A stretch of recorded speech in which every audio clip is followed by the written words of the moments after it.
Hello, welcome to your Implementation Essentials On-Demand training. My name is Rebecca Kitchin, and I am a professional development trainer with eDynamic Learning, and I will be your guide today. Before we get started, let's do a little bit of housekeeping. On the screen, you see that there is a bit.ly for a participant guide. If you did not get the participant guide, I encourage you to pause the recording right now, access that guide, make a copy for yourself. There are different bits of information on that guide, additional information that will support you both as we go through the training and provide some resources for follow-up. The second thing that you need to be sure you have access to is your school Google Workspace. So that is where your Google Classroom is. You'll need to be logged in there in order to access the eDynamic Learning curriculum portal. So if you have not yet checked that, please do that and make sure that you have access before you continue the training so that you can be looking at your course while I'm demonstrating the parts of another course. The courses are built the same, so you will recognize that structure no matter what course you're following along in. This is our agenda for today. I am going to tell you a little bit about eDynamic Learning. We're going to look at the way the courses have been designed and their structure, and then we will go into the eDynamic Learning curriculum portal, and I will show you how to share your material with Google Classroom. We'll look at the teacher controls, and then we'll look at the student experience. After that, we will go back into the teacher area. We'll look at grading, some assessments, and how you can customize your course materials. At the end, I will introduce you to some additional resources that you have access to that are outside of your LMS. I want to give you a little bit of information about who you're going to be working with. eDynamic Learning is part of Pearson Career Ready. And that is a comprehensive program that allows you to guide your students towards future-ready career choices. The courses are industry aligned in fields like IT, health sciences, and business. eDynamic is a teacher-founded company. It was founded with the mission to help students discover their passions and explore career opportunities. And currently, we have over 270 courses available and growing. And eDynamic Learning is the largest publisher of CTE and elective curriculum in North America. The way the curriculum is designed, it is used in both synchronous and asynchronous learning environments. It can be customized to fit the unique needs of you and of your students. All the curriculum is built and maintained in-house, and that means you're going to see timely updates, and we have very responsive customer support. There are many different ways that the courses can be implemented. They are designed so that they can be used fully online, but you can also use them as a digital textbook. They really shine when we blend those two, and you have teacher-directed learning and the power of those digital resources that are available through the eDynamic courses. Also on this slide, you see some of the other ways that these courses can be implemented outside of a traditional school day, and they can be used for enrichment and different extracurricular activities. When you are teaching students using Google Classroom and eDynamic, your students are going to have access to the material on any device, anywhere that they have connectivity. So this will include desktops and laptops and tablets and cell phones. They can use many different browsers to access the content. Because they have this universal access, it's important to set your expectations for your students for how you would like them to format their work. And eDynamic courses all include that orientation material to set you and your students up for success. I'd like to show you how eDynamic courses have been designed and what their structure looks like. So we're going to look at the design and organization. I'm going to show you and discuss with you some of the contents and features, and then I'm going to show you within your courses how to find the resources that you need. No matter what you're teaching, the structure is going to be similar. You are going to recognize the course with me that I'm looking at and your course, hopefully on a separate screen. The organization of the course elements is the same no matter which course they're looking at. It's helpful for you as a teacher. It's helpful for your students because when you move from one course to another, the heavy lift can be on the content rather than the organization of the class. There are multiple learning theories that have been taken into account as the courses are designed. You're going to see some simple behavioristic type elements like our flashcards where students will get immediate feedback. You're going to see chunked information with headings, so that will help to limit students' cognitive load. And then students are going to be constructing and organizing their new knowledge using interactive tools and building on their prior knowledge. These different learning theories are going to provide opportunities for students to really embrace learning using their own learning styles, but it gives you as a teacher the ability to use tools that fit your teaching style as well. Let's take a look at the design process. Using subject matter experts, the courses are all designed using this backwards design method. So step 1, step 2, step 3, identifying what students need to know or be able to do by the end of the course, deciding how they're going to prove that they have those skills or that knowledge, and then plan all the learning experiences that support that end goal. Each of the courses has these 3 different parts. This is an area where if you have that participant guide, you're going to see each of these sections of the course broken down for you so that you know which parts are in each section. Mark that so that you can go back to it. The teacher resources folder contains things that students should not have access to. The Getting Started for Students folder has many things that are really helpful for teachers, but they are things that are not hidden from students. And then in each of the courses, you will see the learning units. I want to tell you about a few things that are in those teacher resources. And the first thing is the pacing guide. This pacing guide is not just something that tells you how many weeks you need to spend in a unit in order to finish the course. This gives you many interactives and many suggestions for how to do in-person teaching using those different parts of the course. So there are many experiences that will really help students solidify their learning beyond just reading the material as if it were a textbook. So also included in that teacher resources section, you will see many valuable resource guides. We'll look a little bit more at the blended learning guide in a little bit, but look here and you can see that there is a project-based learning guide, inquiry-based learning, interpersonal employability skills resource guide, and then online and continuous learning guide. These all have strategies and activities that work well with eDynamic content, and they are all downloadable as PDFs. So these are not specific to any course. I would suggest that you download and have these in your files so that you can refer back to them when you are ready to level up in any of these areas. So the last section in our inverted triangle here is what you're going to find in a lesson. So you will have the content, but the vocabulary will be bold. If you hover over it, you will see definitions. There are many interactives within the courses. We do have formative assessments sprinkled throughout, but also a big check your knowledge in the last lesson before the quiz. And then each of our courses is supported with podcasts. You will see a podcast of each unit that is a high quality audio of the lesson content that students can use and is also very helpful for teachers.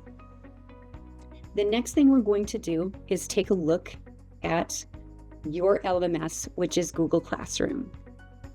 You should be logged in to your school account, and then you should have your Google Classroom open, and then in another tab, open classroom.edynamiclearning.com, sign in. I want to show you what that curriculum portal will look like when you are logged in.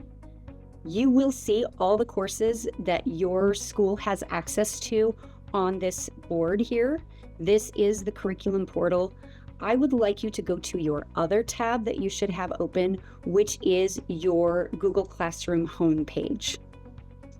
You need to have at least one course available on here in order to really use that Google Classroom, the curriculum portal.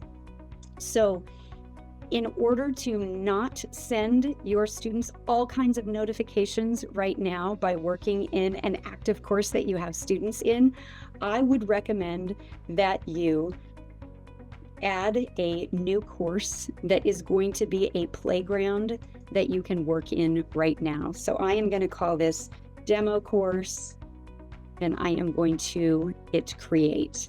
So this is a place that I know that I have no students in. I can work in this class, and it's not going to affect anyone. So in this, your default landing page is going to be your stream. You will see the class code for having your students join your class here. And again, if this is just a demo course, you don't have to worry about adding students into it. And then you have your classwork tab here. This is where you're going to see the lessons that you pull over from that portal. So let's take a look at the structure of the courses in the portal. I am going to go to Workplace and Internship Readiness.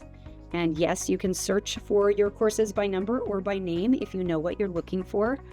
When I open this, you'll be able to see the structure of the class. So in this, you see the teacher resources that I mentioned before that you have in your participant guide.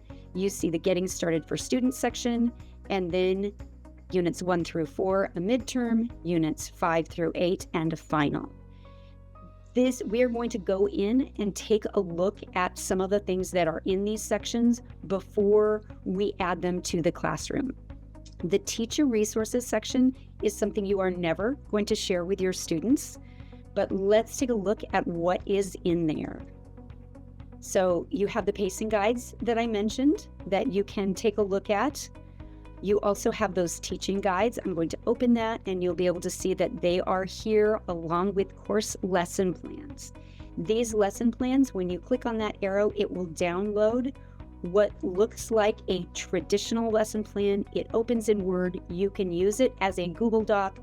Think of this as a recipe that you are going to change and use for yourself. It can be saved in your files and reused. If you are in a course that has specific standards for your state, you will see those in this area, and you will see those on those lesson plans as well. This is a course that does not have those other standards in it. So I think of this as a typical lesson plan where it has standards, it has instructional time, it has different things that you can do with your students, homework, differentiation, all kinds of ideas that you can pick and choose from, things that you think will be really successful with your students. So we have those lesson plans. Another thing that we have inside that teacher resource section is the course slides. So these download as a PowerPoint. You can also save them as Google Slides. They are also editable, so you can use these to structure your class and add your own slides to them and then reuse them year after year.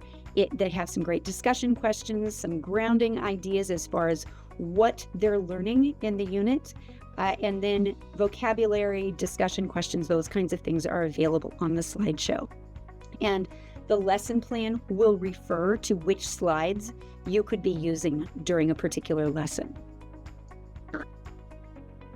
Looking here, this is where you're going to find those other guides as well that you can download and save as a PDF file. The next thing that you see in this teacher resource guide is the suggested answers. And they are suggested answers because many of our questions are higher level questions and personal application questions. So you will often see answers will vary but should include. So use this as a guide for yourself to see also if there are parts that students are getting or not understanding that you need to expand more upon in class. But those answer keys are there, and the rubrics that students are given as they complete each assignment are also provided for you.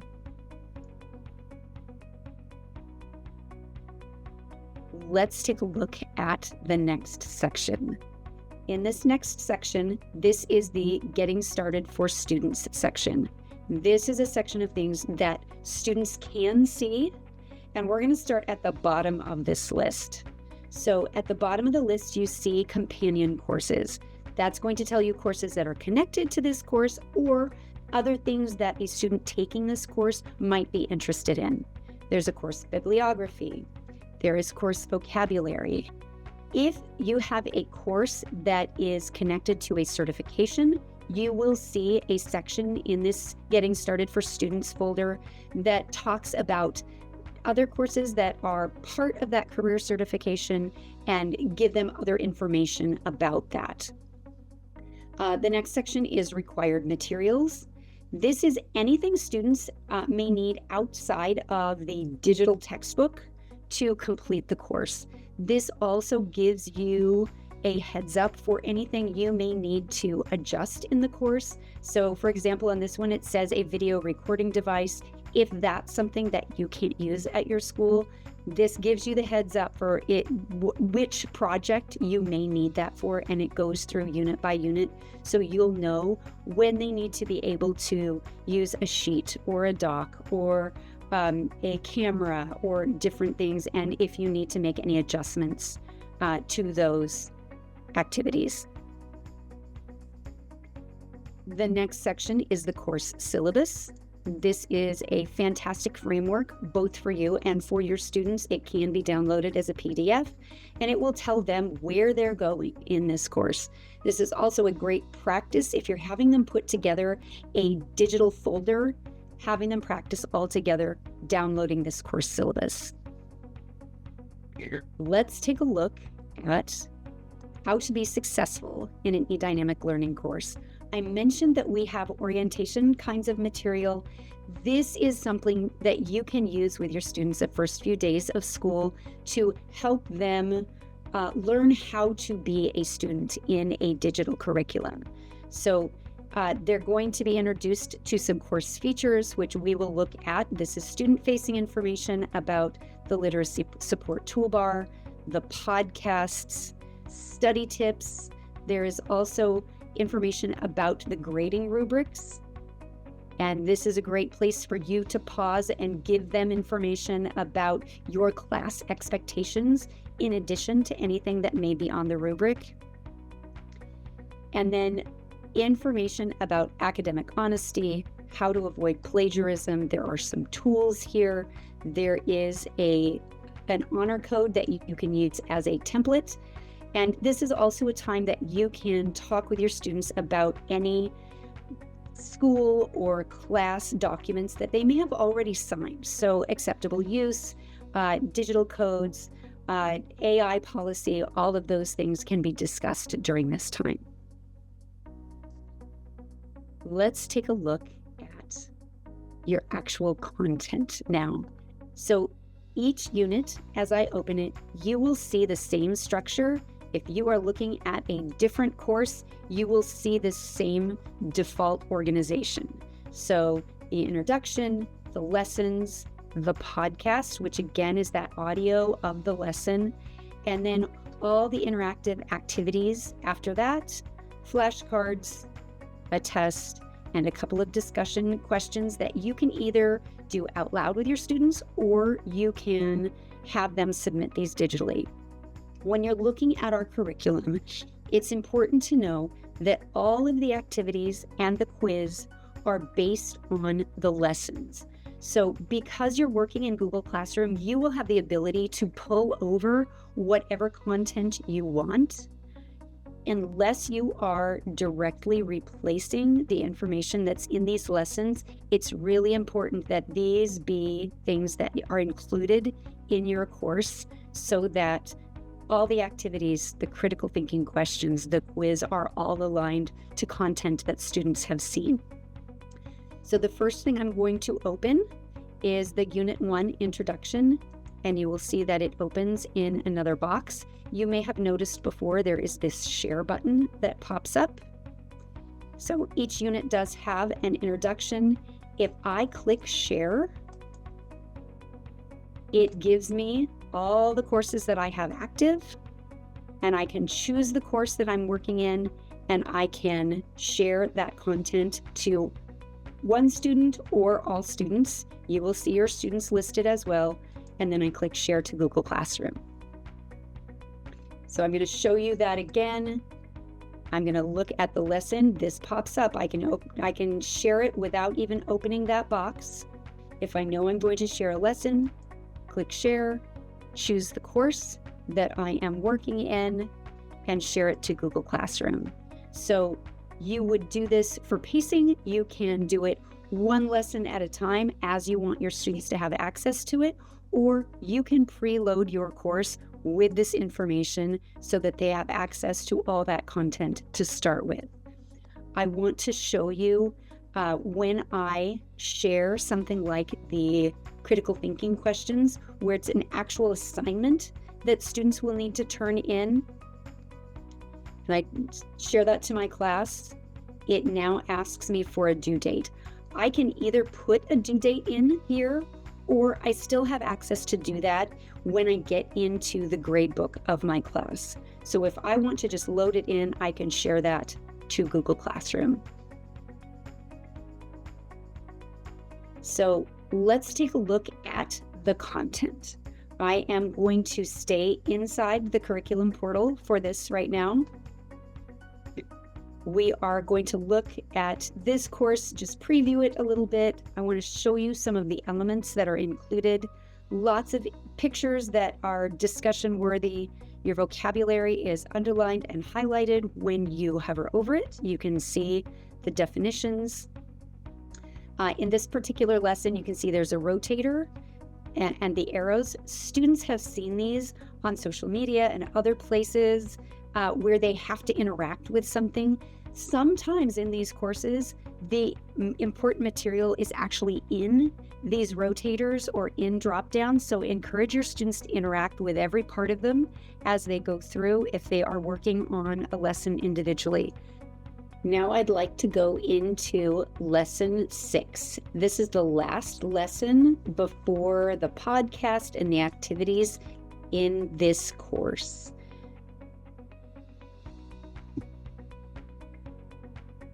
So you will see the same kinds of interactives throughout this course. You can see that there's some drop downs here.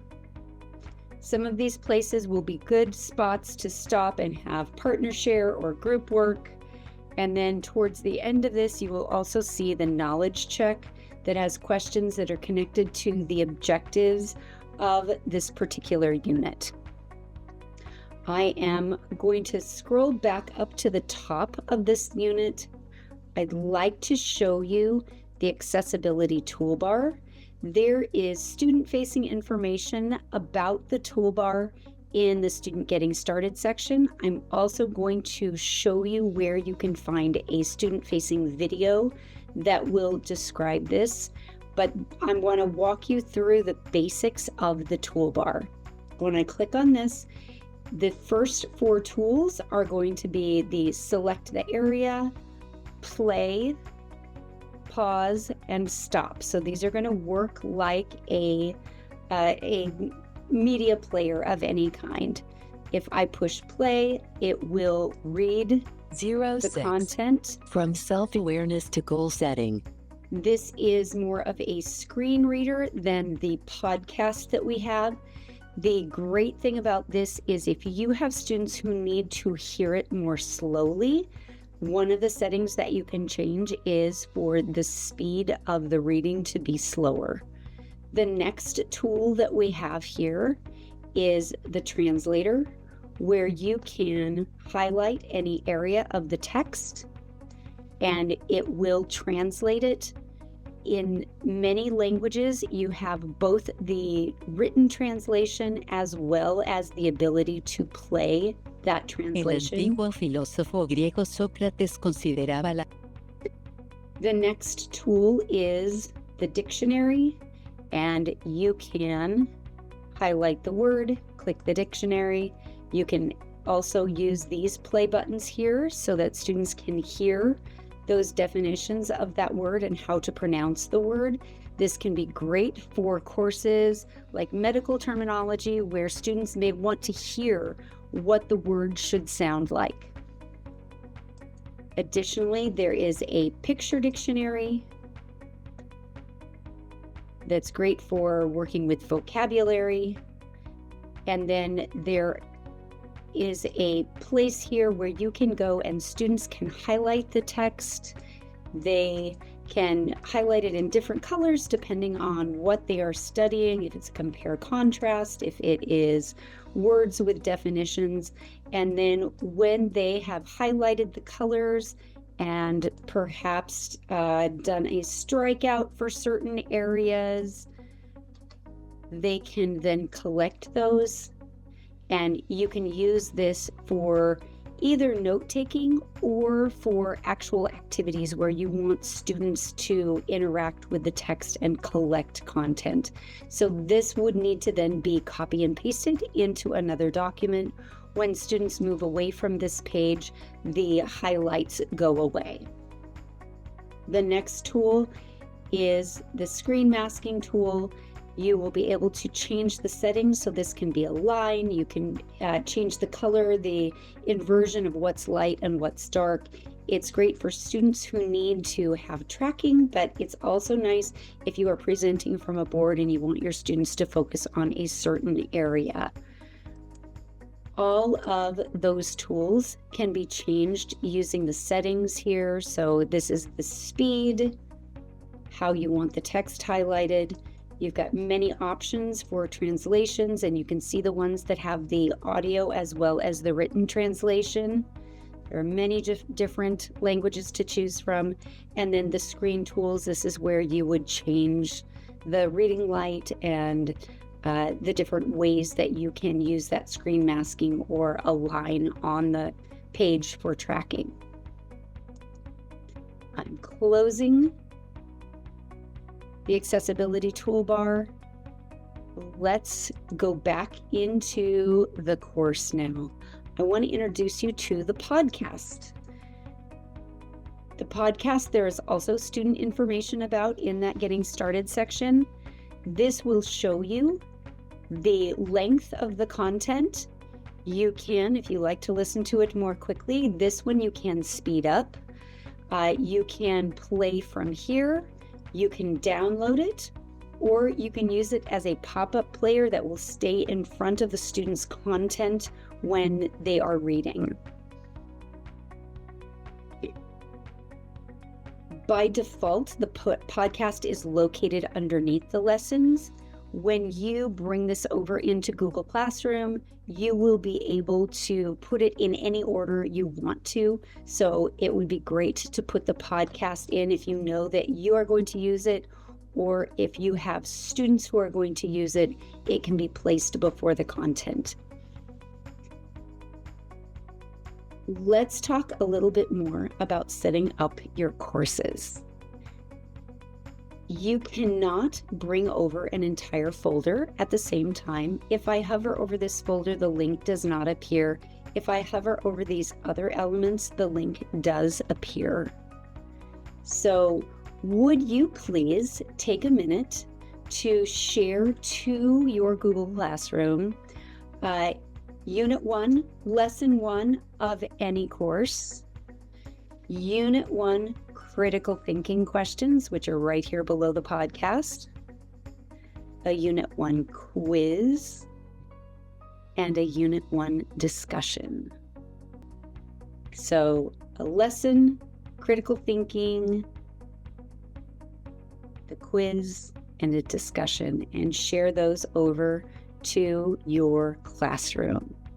Pause the video if you need to, and then join me over in your classroom.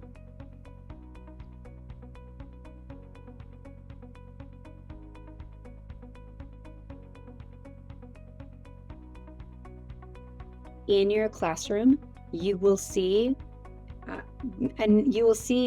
notifications for what you have posted. If you would like to clean things up, you can go into your class settings and go down to your stream. I do not want my students to be able to post or comment, and I do not want to see notifications there. So, and I definitely do not want to see deleted items. So I'm going to save that, and that will clean up this first page, which is the default page that will open every time I open it. I'm going to go into the classwork tab. These are the things that I just shared over. And if I want to add a topic, you can see that I can create a topic. I already have Unit 1 and Unit 2 topics created, and I can bring these assignments into that Unit 1 topic. So I've got my lesson, I've got my introduction, and I've got my critical thinking questions.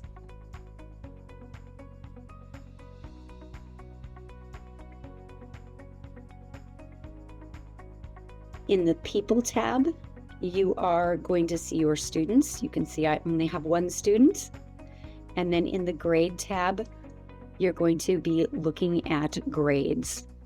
So the next thing that I would like to do is take a pause from the bringing that over and looking at the teacher view. I want to go into a student view. So as a student, when I come in, I have added the course, and I now have this course on my dashboard.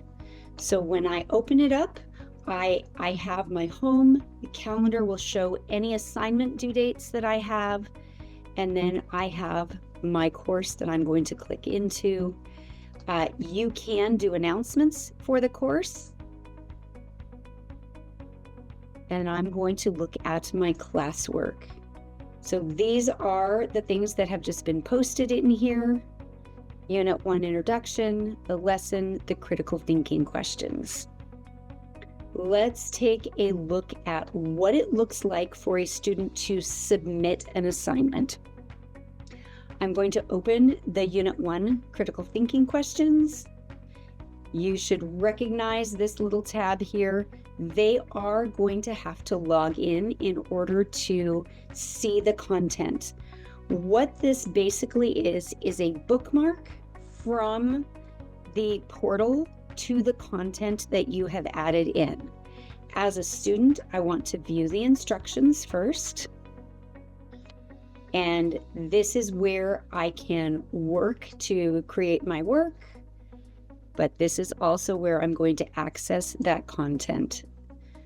As a student, I need to sign in, and you will need to let your students know that they can accept all the permissions. This is just looking at their school account, nothing else. And here is that Unit 1 that I have pulled over for them to be able to look at the critical thinking questions. In order to complete this assignment, they are going to need to interact with these questions. They can copy them. Here is the rubric for how they're going to be graded, and you will make sure that they understand your classroom expectations as well as the grading rubric. And then I'm going to go back to the other tab. That other tab is where I can add or create my work. You have some options here as far as putting in a link or a file. I do recommend using docs.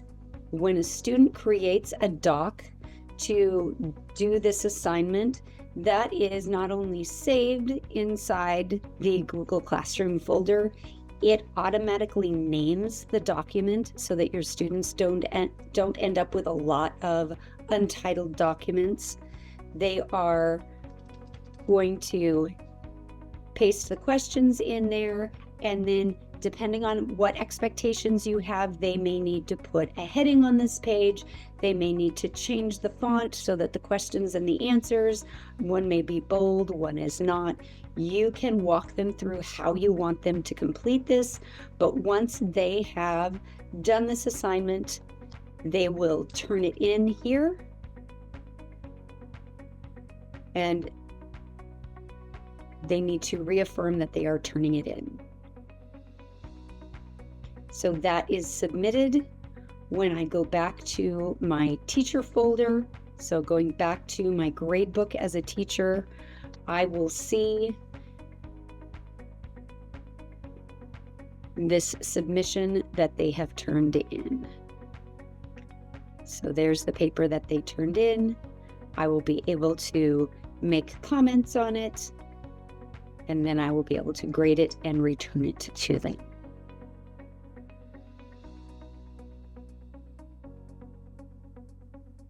When I return the work to the student, they will be able to see any grade I have given them. I want to show you what it looks like when a student goes to complete a quiz. So here is my Unit 1 quiz. I am logged in as a student. I will once again have to access the quiz through the portal, and you can see this quiz has 15 questions. The quizzes have taken 15 questions out of a quiz bank of 50. They are all going to be multiple choice that students can answer here, and then once they have answered them, they will be asked if they are sure that they want to submit those answers, and they can only answer these once. If you decide that they need a retake, you can share another version of the test over and assign it specifically to this student so that they can take that again. The questions will be different each time the quiz is opened. So I'm going to submit this, and we will look at that from the teacher page. So from the teacher page, I'm going to go into my grade book. Here's my grade book, and you can see here that Unit 1 quiz has been, it says resubmitted. I can go in and look at the test. I can make any changes that I want to the grade.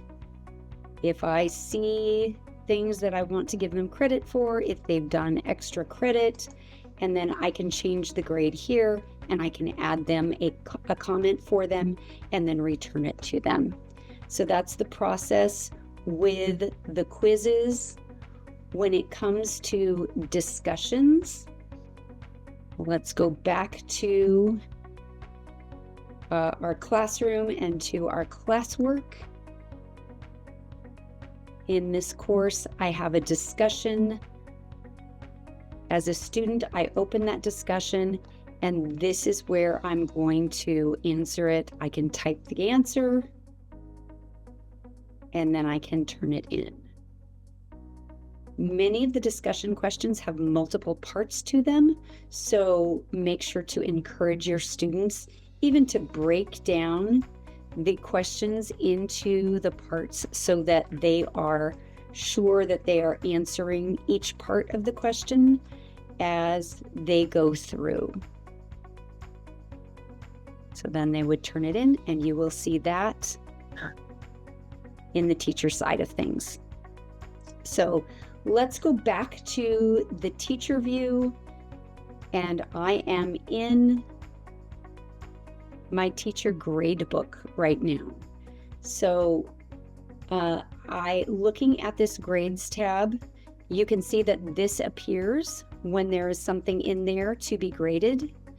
Things that are automatically graded are the quizzes, the midterms, the finals. Everything else, if you are assigning something to them, you are the one who is going to be giving them feedback. So discussions, critical thinking questions, activities, labs, those are all going to be graded by the teacher. Quizzes and exams are going to be automatically graded, but you do have the ability to go in, comment on them, and adjust scores as you need to. We have talked about gradings and assessments. I want to talk to you a little bit about customizing. In order to make the course your own, unique, and personalized, just like any other Google Classroom course, you can add your own materials to this. So you can edit your expectations for assignments, rearrange things, modify things. You can embed your own content, add your own activities in addition to or to replace activities within the eDynamic curriculum, and you can add different links to your courses. We are going to look some more at how this is not a one-size-fits-all kind of solution. Depending on what your classroom setup is and what your goals are, you will be able to choose specifically what your students are working on and what approach you want, whether you want a traditional approach or whether you would like to look at an inquiry-based approach or another way of presenting the material. There is no correct way to do this. So we are going to now go back into the teacher view. For this, when I'm going to go back in, I'm in my course that I've been working in. I did mention that you can go into the settings and change accessibility, announcements, what you see on this stream. When you go into classwork, you can use new topics to divide your units. You can move things around just by drag and drop within these units. These can be expanded or collapsed. Remember, when you're bringing things over from that curriculum portal, the most important things for the integrity of the course are going to be the lessons. So every lesson should be brought over as a part of this course. If you want to change certain things about this, so if I click edit here, I can change the title of the introduction. I cannot change the part that is the textbook part. I can't go in and edit the content of the actual text itself, but I can decide who this is going to be assigned to. Currently, this is assigned to all students. As I was saying, if you have someone who needs to take a retest, you can go back into this curriculum portal. And let me close out this test here. You can go back into the curriculum portal and you can choose that same quiz again. You can share it, and I'm going to share it this time only to this one student. You will see all the students there. So if I share it just to one student, that student is going to be able to do the retake on that quiz. I'm going back into my course again. And you can see, you can also change the topic that it's under if I need to put it into a different course. You have the ability, if you have access to multiple courses, to pull them over and add them into the same Google Classroom. When you do that, make sure that you label them. So that is another thing you can do here. If I am combining 1A and 1B of a course, so lawnmower maintenance 1A, lawnmower maintenance 1B, and I want to put them all in the same Google Classroom, I am going to want to edit the title of the lesson so that I know that this is 1A, and I can put all my lessons in there versus 1B, because once you save them to your classroom, they're just going to come up as the element rather than the title of the course. So keep that in mind as you are doing your customization. If you want to build a custom assignment, you are going to click the Create button. You can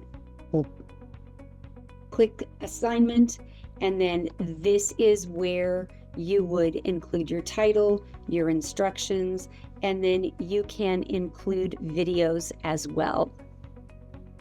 And then these can be added to a particular unit and rearranged from the other side.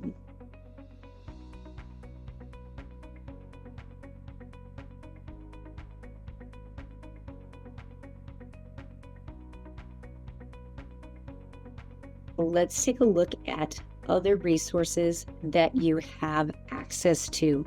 This is going to take you outside of your actual LMS. You're not going to be in Google Classroom anymore. I would like for you to go to eDynamiclearning.com. And you're going to go, this is our main website. This is outside of your course. And I want to show you 4 important areas on the website. The first is in the center at the top where it says support. I would like you to open that in a new tab. And this is this main support page. There are a couple of places where you can click contact support, and that will open this area where you can fill out all the fields, give them all the information you can about whatever issue you're having, so that when they get back to you, they can have already started on a solution for you. You will get an auto reply back immediately with a case number on it, and then they will reach out to you. Select your priority level. Is this something you would just like to call to someone's attention, or is it urgent and you can't progress any further in the course without some kind of assistance? So fill those in. Our support team is amazing. They will get right back to you. Going back to the main eDynamic Learning page, the second place I'd like to point out to you is under this Resources tab. And I am going to scroll down to where it says Curriculum Teacher Resources. In this section, I'd like you to move down past some of the quick start guides. These are for a different LMS, but because you are using Google Classroom, let's go down to where it says pacing guides. You have templates for the pacing guides. You have a blank template for a pacing guide. If you want to add your own activities, if you want to see the suggestions that are on here, this is a little additional information beyond what you have in your courses. And then let's look at this quick link section. So starting in the center, tech support will take you back to the support page. Professional development will tell you about different workshops that are available that can be purchased. I would like you to open the student corner. I am again going to open this link in a new tab. And this student corner has some videos that are student facing. They are in a different LMS, but I'd like to point out specifically the literacy toolbar. This one, it does not matter because it is for all different learning management systems. So you can actually take this literacy support toolbar video and add it as a custom assignment in your Google Classroom so that your students have this as an announcement, so they have a tool that they can use, because every single person is going to be using those tools in a different way. You cannot set the literacy support toolbar for the whole class. So if you have support personnel who are working with individual students and they need some sort of audio or visual support, this is going to be really helpful for them as well. So this is in the resource section on the web page. I am going to go back to that teacher resources page where we were before. There are no cost webinars and workshops. There is a YouTube channel that has many videos, usually 2 to 8 minutes, about different courses, different simulations, different products, and testimonials of different people who have used the products. And then course placement resources has a lot of information that is higher level as far as looking down on an entire program. So that would be a great place for counselors to explore, to see what kind of resources we have and how the courses are broken down into different groupings. So the next place on this website that I would like you to check out is going to be under Our Solutions. So under Our Solutions, if you are working in a course that has an industry certification, this is where you're going to find information about industry certifications, including our Pass Promise. So I would encourage you to take a look at that. And then the last place, so the fourth place I would like to show you is under Our Products. This is where, if you are going to be using Learning Blade or Knowledge Matters along with our courses, there is information under this tab. But I want to show you specifically the digital curriculum catalogs. This is where you can go and see all the things that are available. And I'm going to specifically open the middle school catalog here. You can see that there is a high school elective and a high school career and CTE catalog. I'm going to open the middle school catalog. This is the middle school library. You can see the whole course list. This is the whole library bundle. And then these are the courses that are advanced courses that can be used with middle schoolers for high school credit. So as you take a look at those, this will give you a lot of information about which courses are available. You can just go in here also and download the whole middle school or high school course list. So those are the 4 things on the website that I wanted to point out to you. That would be support, teacher resources, industry certification information, and where you can find information about simulations and actually the course catalogs. Thank you so much for spending time here with me today. We wish you the very best as you get started with your courses. On your screen, you can see an email address and a phone number that you can contact if you need further assistance or if you have more questions. Thank you so very much.